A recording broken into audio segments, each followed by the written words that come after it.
Today 17th. Yes.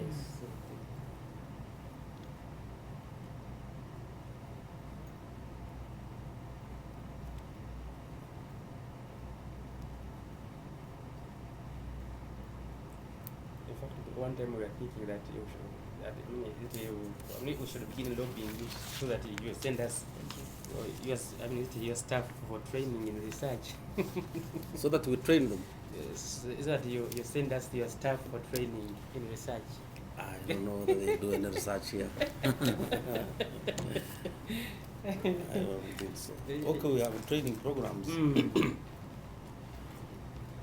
but mainly it's for local government staff, capacity building Okay, in specific areas, financial management, and another related things. local economic development, avenues of tapping more revenue, etc. So research, You can do research not and much, also, not much is proposal done. writing. Not much is done here. Okay. So Okay. what do you want us to? So I wanted to ask you, my interest is in the no-party system and the multi-party system. So I look at the strengths of the no-party local council system, and then the changes that have occurred, and the strengths and the drawbacks of the multi-party system. So I've been asking, before parties were introduced into Ugandan politics, what were the strengths of that, and why did the transition to multi-party occur? What did you think there were the strengths or the weaknesses before, without parties, and the strengths and weaknesses after parties? Those are my main questions. First of all, I want to correct an impression Okay. that multipartyism in Uganda started in 2005 when we changed the constitution. No, multipartyism in Uganda started at the advent of independence, even before that. Right. When Uganda attained self-government in 1961, ascendance to those positions was competitive and parties. And if you have read our history very well, that time we had about two parties only, the Uganda People's Congress and the Democratic Party. And because the Kingdom of Uganda did not participate in 1961, there was a necessity that before the advent of independence, people should really move together. Ugandans should move together without any group left behind. So that's when another election was held, where Uganda, the Kingdom of Uganda, formed a political group called Kabaka Yeka. So they became three parties competing for post-independence government. And of course, the rest that happened thereafter, it's only history. When there was a coup in 1971, of course now the multi-party governance system ceased to operate, and there was a military regime which was also overthrown in 1979, and then an umbrella sort of government came in. Umbrella meaning that there were different political groupings which decided to come together and form a united front, and thereafter a united government. Now, towards the elections of 1980, again the then parliament, which was called National Consultative Council, decided to pass a resolution that the general elections of 1980 December should be held under multi-party dispensation once again.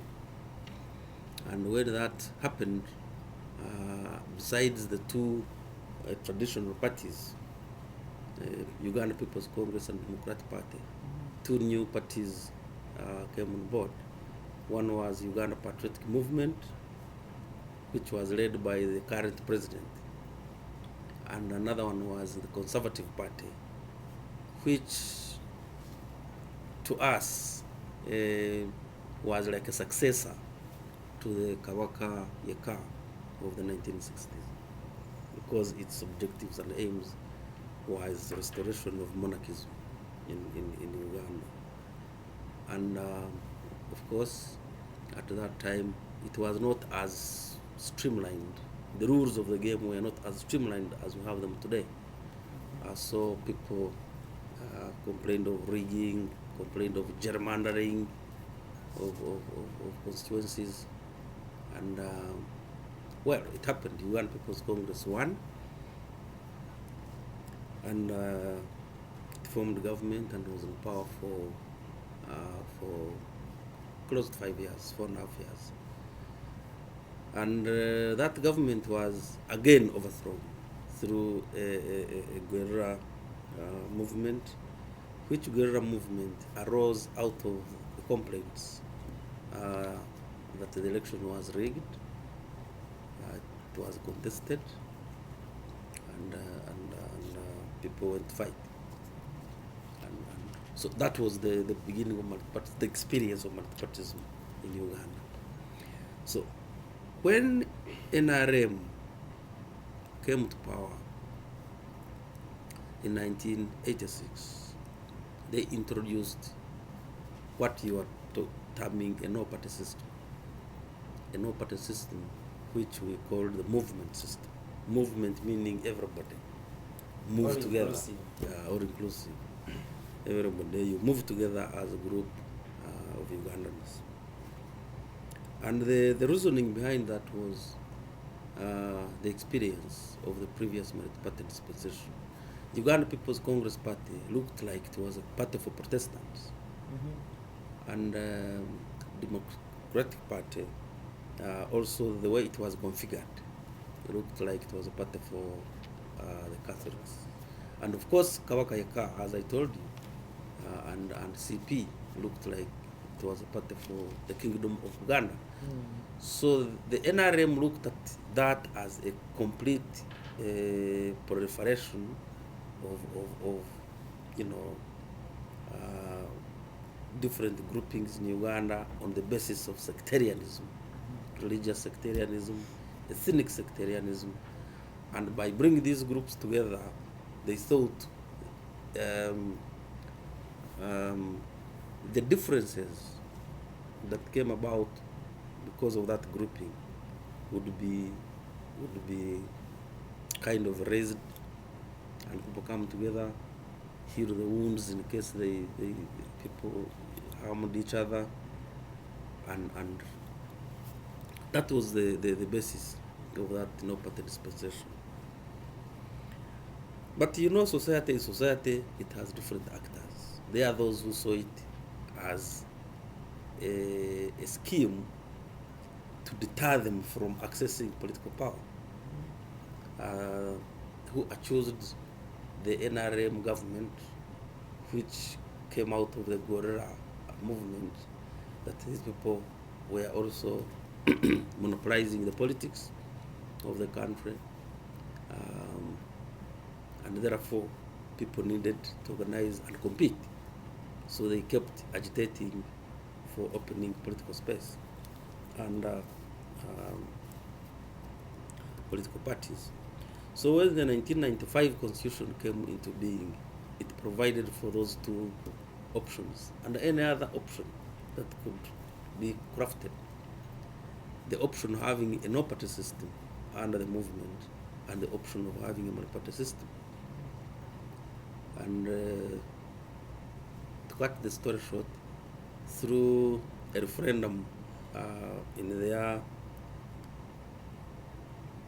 2005, it was agreed that Uganda can reorganize after close to 20 years of no multi-party, no-party arrangement, that probably people have reoriented their minds on the way they should organize, other than religion, other than ethnicity, etc., and then compete for political power. So that's how it happened in 2005. A referendum was held in the country, and it was adopted that the multi-party dispensation be reintroduced in Uganda. Possibly, I would say, having participated also, having had an interest at that time, and having had the experience and a no-party system. Of course, there are strengths and weaknesses. The biggest strength I can identify is that individual members of society, right from the grassroots to national level, you present yourself as a person. You have merit as an individual. You appeal to the electorate, and they support you as an individual. They have confidence in you as an individual. They have qualities they admire from you as an individual. And then they elect you into position of leadership. And when you are, let me now jump to the national level. Mm-hmm. When you are in parliament, when you are debating national issues, you are debating without prejudice. You are debating as an individual. Mm-hmm. You are not fearing any reprimand. You are not fearing any common position that you are digressing from it. You are standing as an individual. You are looking at the merit and demerits of a policy proposal, of a proposed law, and you research, support or oppose certain provisions on the basis of individual strength. That is one of the biggest strengths I could see at that time. and of course, also the politics.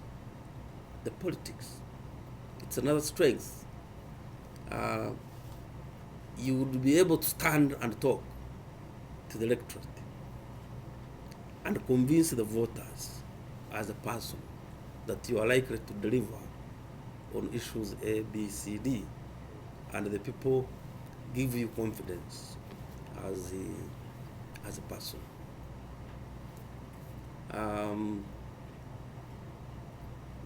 The weaknesses, of course, also exist. That the head of state is going to pick the people to work with, again, on the strength of individual merit. And when it comes to that, you may not avoid issues of prejudice. Since I am going to select the team of ministers and other actors, I have my own basis of selecting them. I can develop my own criteria of selecting them, and that criteria can easily be biased in a way. If I don't like you, I may not look at your qualities. I may not look at your strengths. So I may pick you just because I like you, just because somehow there is a way we are related in history. Could have been in school together, could have been, in one way or the other. And therefore, the team that is going to run the country may leave out those people whose competences are even higher because of that kind of prejudice. That is a weakness, academically, not politically. Politically, it's a strength. It's a strength. Yeah, but academically, to me, it is not such. And then, therefore, that kind of arrangement can lead to this dissatisfaction, and then you start getting some form of resistance. So it can lead into a situation of instability here and there, because when I know I'm capable, but I may not have an opportunity because I have no historical relationship with the person who is in charge. Then I will have to look for another way of fighting to be up there, and that is to mobilize some section of society, and we start, destabilizing the system, and probably that could be the reason why we had the road resistance army, the biggest part of northern Uganda, resisting the NRM since 1986 up to date. When you look at the voting pattern, NRM has never got, at least the head of state, the candidate for the presidency, has never got more than 30% of the entire vote from northern Uganda. And that explains to me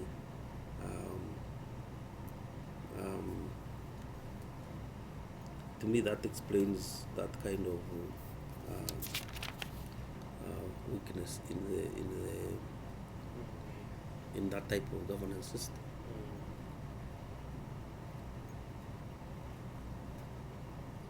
So is that okay for number A? the previous arrow? This is this is rough. You don't have to. I'm interested in what you want to tell me. So it's not. This is for my purposes. That now that, let's say, now multi-party has been introduced since 2005, so it's still fairly new. There's still, what are the challenges that arise? Maybe before I go to that, Yeah. let me answer the question which you asked about the transition, how it happened. Yes. I want to tell you that I was at the forefront of developing a framework for the transition. The roadmap. I was the deputy chairperson of a committee of parliament, the Legal and Parliamentary Affairs Committee, which was basically in charge of making sure that the bill that was to amend the constitution of 1995 to provide for the multi-party dispensation goes through parliament. Besides other areas where we wanted to amend, I was one of the biggest actors in the process. Just as I said, first of all, we had to consult the people of Uganda. The people of Uganda, through a constituent assembly, had put a constitution. And that constitution had adopted the movement type of government system. So it was only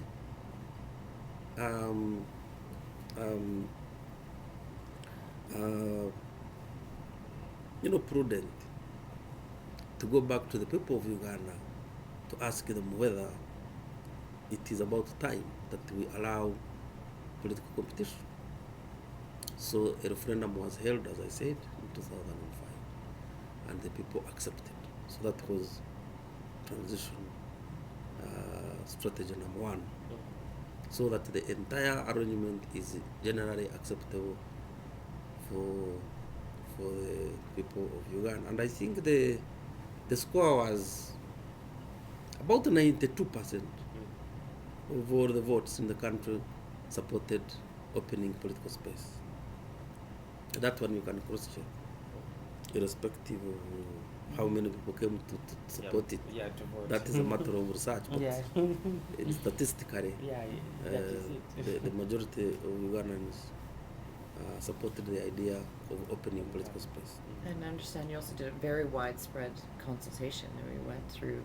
Yeah, very there many was parts. widespread consultation, districts, there was a constitutional review commission. Yeah, that one you can look, because that's now a matter of, it's a fact. Things are on record. That one you can. So after that, then the process was to amend the constitution. which we did. And largely, that issue was not contentious. It was now accepted by even those who were fighting for political space, and those of us who came up with the movement type of governance system. It was consensus in Parliament that we go multi-party. So there wasn't a very big problem.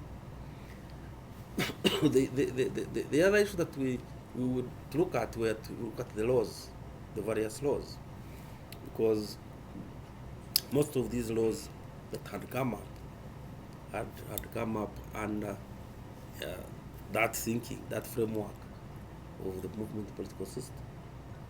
So you had the presidential elections law, the parliamentary elections law, the political parties and organizations law, the local government law, the electoral commission law. So all those, we had to look at them in the shortest time possible. So that was a small challenge, because we had to change things very fast, because the next election was within less than 1 year. So we had to look at those laws, adjust as much as we could, so that the new dispensation is facilitated to operate. So we tried as much as we could. The biggest was the political parties and organizations law. How are political parties going to operate? How are they going to conduct themselves? Although the principles are laid down in one of the articles of the Constitution, Article I think 73 or 70,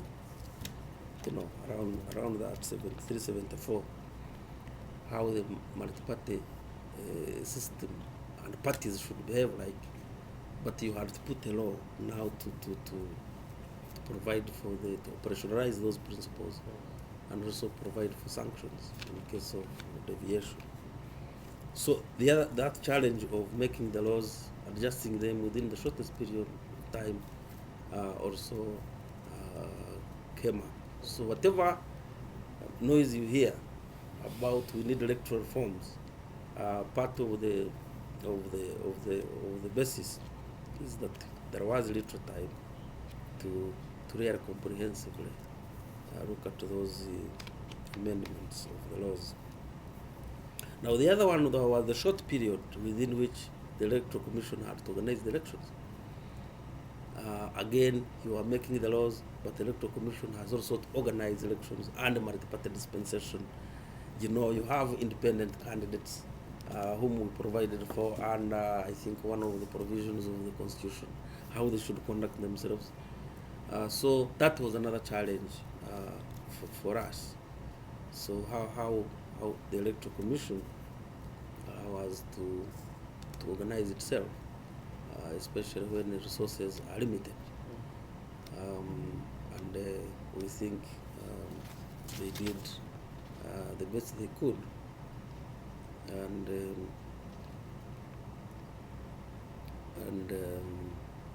the election was held. People came up with candidates. There were many candidates. Many parties presented candidates. They moved throughout the country, canvassing for votes, and the people made their choices. Now, what is the experience thereafter? The experience thereafter, to me, the biggest challenge for political parties. First of all, I must say, when you look at the way these parties were the way these parties were, can I answer? Hello?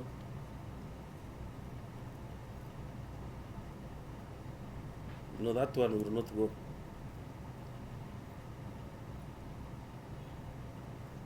Mutabano anaka Israel. So, biggest challenge. the biggest challenge today is the internal organization of political parties. Even those traditional ones which existed at independence, they have a lot of internal problems. Internally, all parties, without exception, have internal organizational problems. The individual merit element is still very, very strong. Very, very strong among political actors. It is still very strong among political actors. It is even stronger among the electorate. Because you see, you will vote the president, a presidential candidate who is NRM, and you will vote parliamentarians who are FDC. I will give you a quick example. In my case, I have people who said they cannot vote for my president. They had their reasons, excitement, the youth, especially the youth. BSJ, you know, they are very excited. Now, when I tell them, they say, no, no, no, no, I'm OP, please, please, please, please. Mind your business. For us, you are ours. But we are going to support BSJ. Now, what do you do to those ones? You just tolerate them, but educate them along the way. In northern Uganda, I told you less than 30% of the votes were given to the president. But at the local government system, local governments, about 70% of the positions are held by NRM people, members of the NRM party. So you can see that individual merit hangover is still very, very, very evident in our arrangement. So we still have a long way to reorganize ourselves and sensitize people, educate them, to come to terms with the basic tenets and principles of a multi-party dispensation. The other challenge is how are we focused as parties? How are issues articulated? Are we focused about policies, alternative policies, or we are focused about certain other things? Remove so and so, and thereafter then what? Okay? You will find that most of these opposition parties come together to insist they want to remove the current president, the incumbent, thinking as of a state, he has mismanaged the country, those are, you know, excuses. But they come together only on that. But when it comes to other issues of policy, they don't want to come together. When you look at the way they debate, and you really analyze, the debates are devoid of any material policy content. And then you wonder, so it's about power, it's not about alternative policies. That's another challenge. And then that means we have to build a lot of capacity. Of course, we also have institutions. Some institutions which operated under multi-party dispensation. Under a no-party arrangement. They still possess those, you know, or elements of being fused with the party that is in power. Okay? There is that kind of fusion between a party and the state. There is hardly any dichotomy. Okay? I am here as a minister of government, but you may find very little difference between my position as minister of government and my thinking as an NRM, person. So that fusion is very, very, very, very evident, and it is not about to disappear. It is very evident. Maybe to ask you, do you think that the local council system is more stronger now than before? No, the local council system Mm. has become weak Mm. because my view is that local council system Mm. was envisaged Mm. under a no-party arrangement. Mm. At one point, we had thought that we can leave national political offices Yes. to be competed for under multi-party arrangement and leave the local governments to operate under no-party arrangement. Mm-hmm. Because in some places, Mm. you hardly find any member of the opposition. Mm-hmm. Like in the West. Yeah. In the West, in my own district, Mhm. there's not even one person. Council. From LC1 to LC5, there's not even one person who is a councillor of the opposition party other than NRM, Mm. apart from the municipality. A few of them in the municipality, just a handful, about 2 of them. Mm-hmm. Okay? Mm-hmm. Now you'll find the mayor, the chairman, is say FDC. He has a council of 20 people, 2 of whom are FDC, 18 NRM. But you'll find he has formed a government which has NRM. You know, there are no rules, but he picks people and they move. Very interesting. It's really something worth Yeah. studying very, very, very carefully. Yeah. In some situations, we have written memorandum of understanding, like in Paris. We had to work out an arrangement where the chairman LC5 had to write a memorandum of understanding because he is an independent, so that he forms a government together with our councillors. So that's a very big challenge. The local government arrangement, yeah, in northern Uganda, almost every okay, you'll find the chairman is NRM, yeah, the speaker is FDC, councillors half are NRM, half are FDC. Then somewhere there has been confusion, like in Soroti, in some places, in Mukono, Karangara, they have tried to use the law to throw out these people. So it is not working very well at the local government. Some of us even think that we need to revisit this, so that the local governments, we leave them to operate freely on individual merit. Yes. And because for them their job really is not politicking, their job is, it's not competing for policy. For them their job is to implement a policy that has been already decided at the national level. The funds are coming from the center. So what policy are you going to compete for down there to implement an alternative policy? It's not there, other than really competing for votes. But there is no alternative policy at that level which you think you are going to compete for.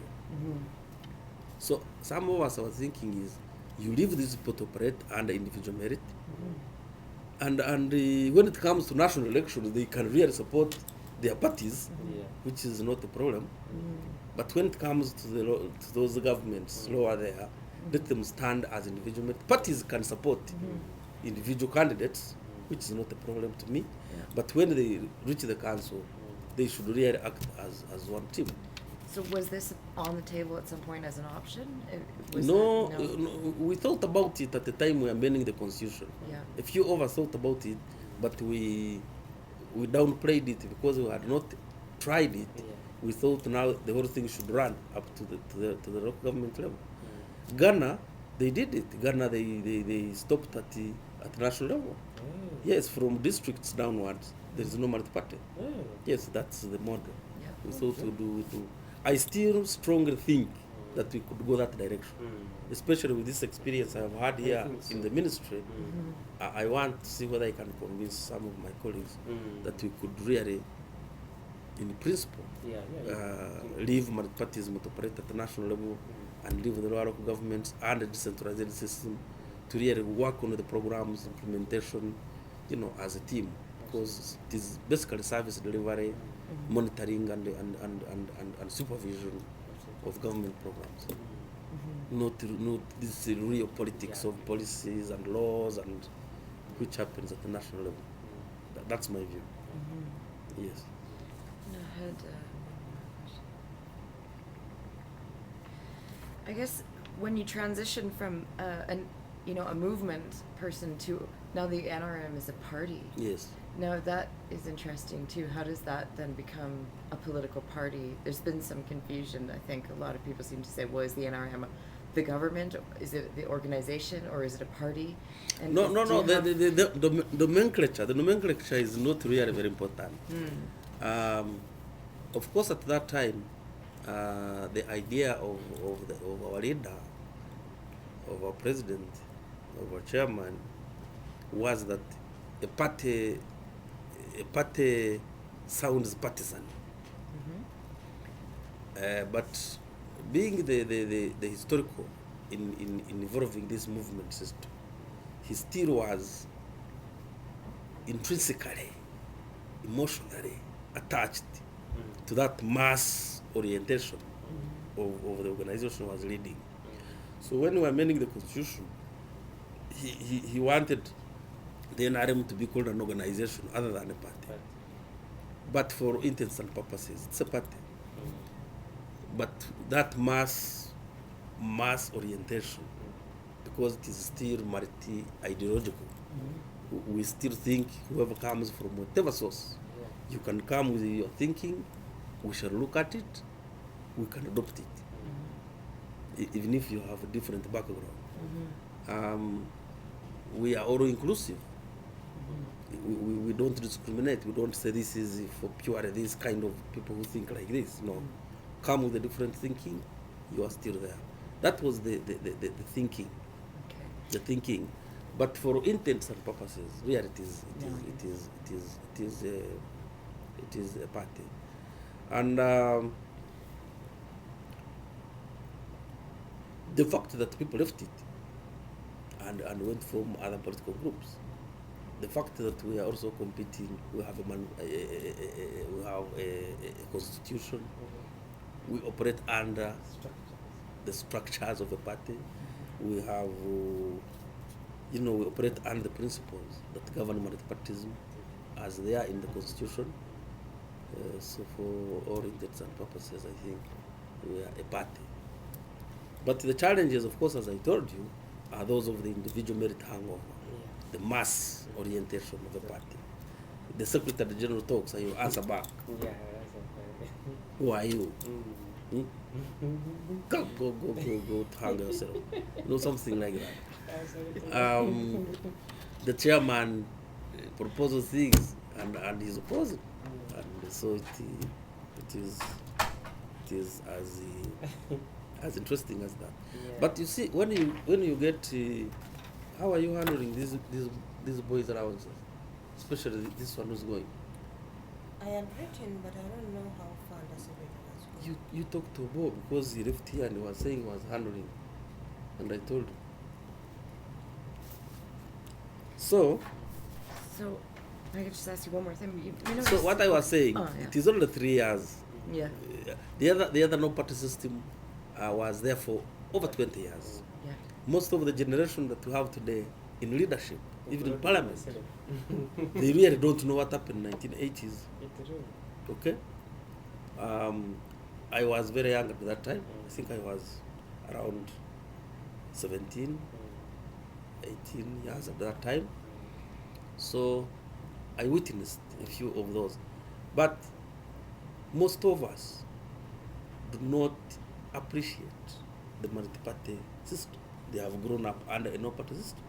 So 3 years down the road, you can understand that the behavior will continue slowly, until people learn to follow the rules.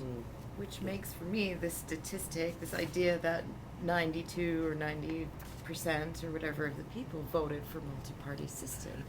Yeah, it depends on how you explain. You say people don't want the movement. They want to organize themselves separately. Okay? What do you think? And people will say, why don't you leave them? You belong to That's how the question was framed. a different political family. Yeah, you can look for the question. The question was, do we support those who want to leave the movement to go and form their own political groups? Yes. The answer is yes. Leave them and they go. Mm. Okay? Let them leave us with our movement. Yes. Let them go. Okay? Mhm. So the orientation of mind of the population was, we have our group. There are people who don't want, who are spitting, urinating, defecating in our house. Let them go and build their own house. Okay? Absolutely. Let them go and build their own house. For us, we stay in our own house. That's how the question was framed. And people said, let them go. And who then say, you go, when you are soiling our house? Yes? And the concerns that the multi-party, his Museveni's writing and his speeches and all the, his concern was always that multi-party system would be very divisive, would divide the country ethnically, religiously, as it did early on in Uganda. No. I think he was right at that time. Yeah. Because when you see the way the current parties are configured, you hardly see religion in them. So now it's, You look at FDC, you look at the NRM, you look at Uganda People's Congress, all these parties, they have a different orientation. Those small issues might come in the process of debate, but in terms of organization, that one has disappeared. In terms of ethnic background, that one has disappeared. It is Maybe DP. no, not even DP. Okay, DP has its tenets, historical tenets, but they are also disappearing. Because of the pressure. The only problem is that where DP had strongholds, they want to rejuvenate them. Yeah. And naturally, when you analyze, you'll find maybe they are basically Catholic areas, but they are not pronouncing that seriously. No. That's true. It's only that they are trying to rejuvenate their support. And that support is historical in certain areas, but in others it has disappeared. So that to me it is a very, very big achievement. The parties we have today are not based on sectarian grounds. They have other weak bases, but not really that sectarian basis. And to me that was a very big achievement of the no-party political dispensation. And even this individual merit element, as it governs our parties, it will help even these parties to develop in the process along the way. We shall emphasize the discipline within parties, but it also helps internal democratic dynamics of the parties. Because once we are internally, democratic, that individual merit element is very, very, very evident inside parties. I give you an example. In the caucus of parliament, parliament has got caucuses, multi-party caucuses of members of parliament.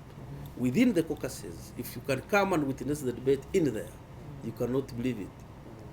Yes, it is the movement system, which was in plenary of parliament, that was transfigured or transferred into the caucuses. There is a lot of disagreement, and therefore eventually converging a common position. Yes, but although some levels of indiscipline still exist, but within the caucuses you'll find a lot of democratic behavior. When you come to the executive councils, the NEC, for example, National Executive Council, which is the second biggest organ of the party, the discussions are really very free, a free atmosphere. Resolutions are done, people oppose them, they are amended, so there is no dictatorship of certain positions. And even if the chairman wanted a position to prevail, it will take him time. It can take him 10 hours talking and trying to convince delegates Yeah. to support his position. So that individual element which was adopted under the multi-party system, it is helping in the internal democratic dynamics of the parties. Yeah. Yeah. Thank you. Yes. And is there Thank you. anything? Yeah, that's. Thank you so much, Minister. Mm-hmm. I know normally I think Rita was telling her that it is not very easy really to land on the minister to have time for you. Yeah, actually, So, yeah. I have. So I think it is a very big privilege really. I have. We are humbled indeed. That's why yesterday I could not, because I had. Yeah, we are humbled indeed. I had a lot of. Yes, we are humbled indeed. I know that Yeah. we could get some copy of the local government acts. I know that you could have a copy around. Maybe for her, I don't know. Yeah. Mm. To go to- But this act is a bit. Alan. I don't know. Can you get in touch with either Katarika or Mutabwire or whoever, the director, and this PhD researcher wants a copy of the Local Government Act? You can help them to trust the director. The Local Government Act. You can give them if you have a spare one. But it will be undergoing review. Because there are some elements of the act which, as I told you, we are very quick when we are trying to amend. We wanted those relevant parts of the act that we are disagreeing with the new constitutional order. But generally, in applicability, there are very many sections which we are going to amend. So, but for now, you can. Takes time. Yes.